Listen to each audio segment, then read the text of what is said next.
Welcome to the first of two videos designed to support teachers using Achieve. In this video we'll take a quick tour of the student view. The second video in the series covers the teacher view. Students sign up to Achieve using an email address, a password and the school code that links them to the school's subscription. They then select the senior phase courses that they're studying. Once that's done, they're taken to their home page. The home page displays the courses across the top with recent activity and a calendar in the middle.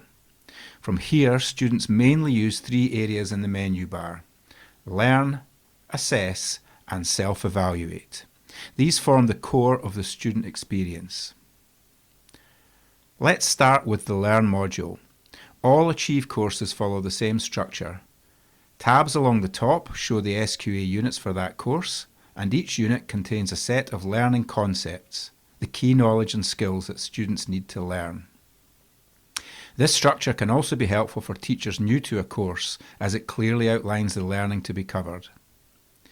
Each learning concept has four coloured buttons: Definition, a short explanation of what the student needs to know; Links, additional resources for finding out more; Extended questions, practice questions with worked solutions; and Past papers, links to SQA questions where this concept was assessed.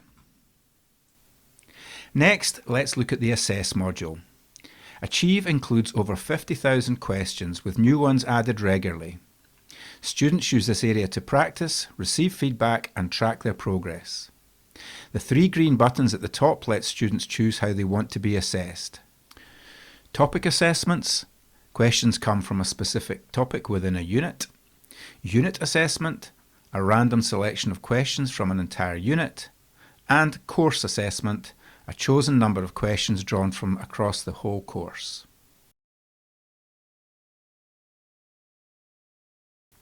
At the end of each assessment, students see a summary of their strengths and areas for development. Over time, Achieve builds a profile showing their progress across the course. Finally, the Self-Evaluate module. Here, students can traffic light their understanding of each learning concept. They can filter by red, amber or green to identify the areas they feel least confident about, and this gives them a simple study plan as they work towards their final exam. To recap, the student view in Achieve focuses on three main areas: Learn, where pupils work through concepts and access definitions; Links, extended questions and past paper examples; Assess, where students answer questions, get feedback and build a clear picture of strengths and areas for development; and Self-Evaluate, where students traffic light understanding and highlight the topics that need more attention.